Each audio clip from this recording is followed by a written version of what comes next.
Two-time Defensive Player of the Year. By Mourning. That's one of the greatest shot blocks I've ever seen. Seven-time All-Star. Olympic gold medalist. NBA champion. And now, Hall of Famer. Oh, my goodness. Alonzo Mourning with a major maneuver. Alonzo Mourning was one of the fiercest competitors to ever put on a jersey. Here's Mourning. The shot. Get ready to relive the amazing Hall of Fame career of Alonzo Mourning.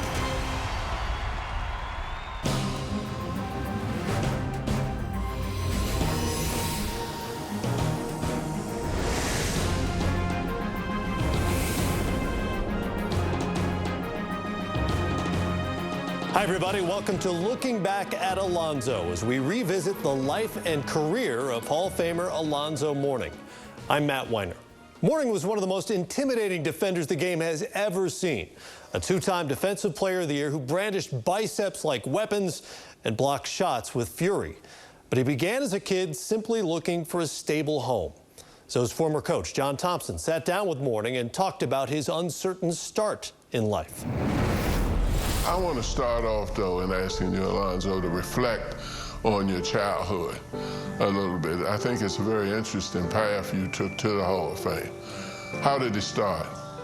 Every kid, you know, goes through different challenges and ups and downs and family situations that they deal with growing up. You know, I was no different. And I was fortunate enough to have the right people at the right time in my life to help me overcome some of the challenges that I was dealing with at that particular time. You know, broken home, mother and father divorced. You know, I ended up falling in the hands of the social service system and stayed in a group home for a year. You know, ended up falling in the hands of this angelic woman, Fanny Three, who you've had an opportunity to meet and spent some time with. You sat right there in our living room and spoke to her about, you know, the benefits of me coming to Georgetown, and, you know, all those particular things kind of happened, kind of storybook, to tell you the truth, because, you know, things could have gone a different direction and I wouldn't be sitting here talking to you today. When I started playing ball, I wasn't that good at all. You know, and I was tall, and people expected me to be good because I'm 12 years old, 13 years old, and I'm 6'3", you know. So because of that, you know, and because of, you know, kids teasing me and me walking around the school taller than the teachers and the principals and what have you, there were expectations placed on me. So I tried to figure out a way to, okay, how do I, you know, gain these friends that I want, instead of people laughing at me and teasing me and things of that nature. How do I gain these friends? I do that by being good at something. So peer pressure puts me into playing basketball. I tried to play football. It did not work out. Actually, I tried to play football and I didn't have cleats to fit me. So I was out there playing in Chuck Taylors, you know, so I'm slipping and sliding all over the field, so that was very difficult. But peer pressure pushed me into basketball. I didn't start at junior high school at 13 years old, did not start. I actually played behind a kid that was much shorter than me. And Coach Lassane told me, he's like, I'm not gonna put you on the floor because you're tall. I'm gonna put you out there because you earned those minutes. And he said, you haven't earned them yet. So that just gave me that extra incentive to work just that much harder and want to win and want to be better. And I think that's what that's how it all was fueled growing up and just wanting to succeed. What clicked for me was my senior year, the USA Today newspaper came out and they shot me in the gymnasium, and they ranked me the #1 high school player in the country. And I was like, whoa. I mean, that's amazing. And I had a chance, because of Boo Williams, I had a chance to travel all around the country and compete against other players. And, you know, that's what hit me and let me know that, wow, I could probably do something with this. After flourishing as a high school star in Chesapeake, Virginia, where he was the National Player of the Year, and with his pick of major college programs knocking down his door, Mourning stayed relatively close to home and chose to play his college ball at Georgetown. We'll let the coach who landed him take it from there. Why did you select Georgetown? Well, I selected Georgetown. There was several different reasons. Number one, I'm gonna be truthful with you. I started watching the game, really getting into collegiate basketball at the age of 12 years old. And I saw that Georgetown, North Carolina game, and I was in awe watching Patrick Ewing on TV block all those shots. Goaltend, I watched him goaltend all those shots. And, I looked at that and I said, wow, I want to do that.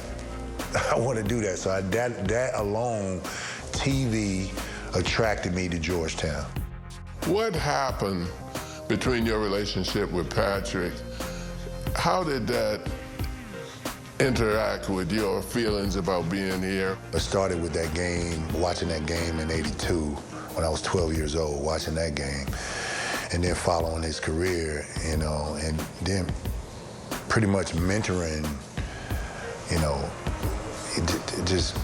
really just following his career, and kind of patterning my game after his, and blocking shots and whatever. And then when we had an opportunity to meet each other, I was just in awe, and then we just developed this brotherly type relationship, and coming to Georgetown, competing, we developed a bond, we pushed each other, he pushed me, he got me better, and I felt like, if I could compete against him the way I was competing against him, especially in our summer workouts here, that he was one of the best centers that ever played a game. I felt like if I could compete against him the way I was playing against him, then I could play in the NBA. So he kind of built my confidence from that perspective. With the second pick in the 1992 NBA draft, the Charlotte Hornets select Alonzo Mourning from Georgetown University.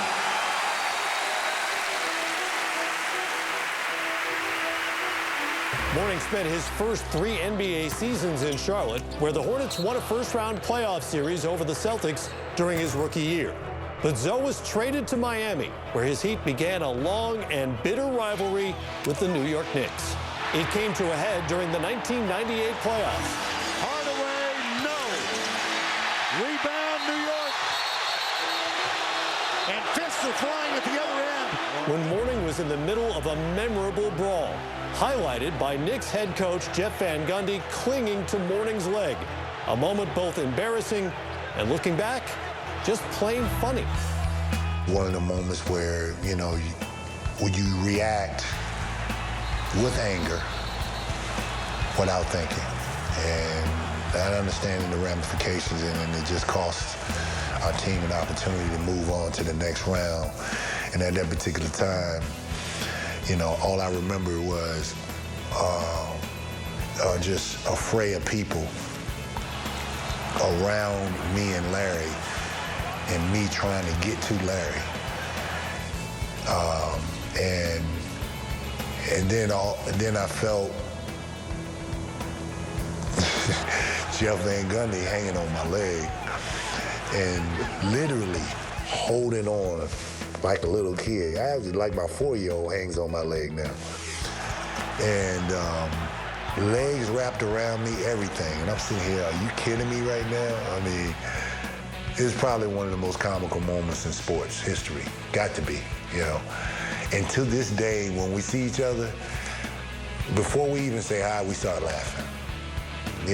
And we laugh about that particular moment. 2000 was a very significant time for you, Alonzo. You think about your daughter being born, you think about the Olympics, you think about the discovery of the kidney situation, and the whole Olympic experience. Help me with that. It was an emotional roller coaster for me. It was kind of overwhelming, to tell you the truth. I had made a commitment to my wife that I was going to come back for the birth of our second child, Micah.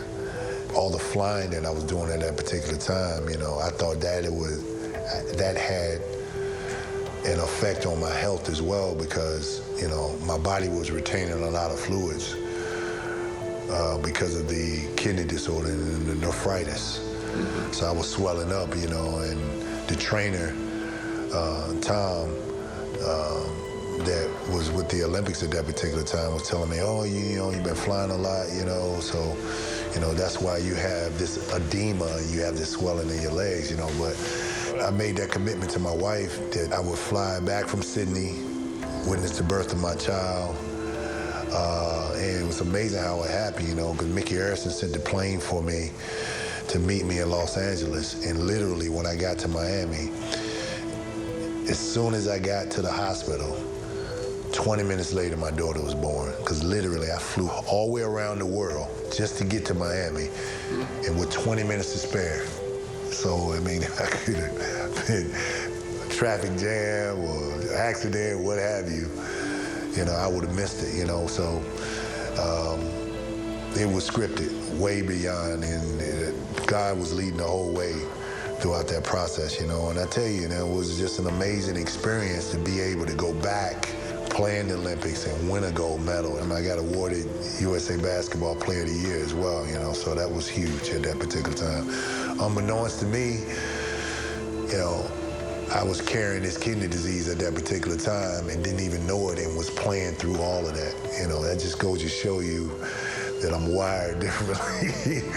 And the discomfort and the pain I was dealing with, I was just ignoring it and playing right through it. You know, so there goes that invincible mentality that we have as athletes.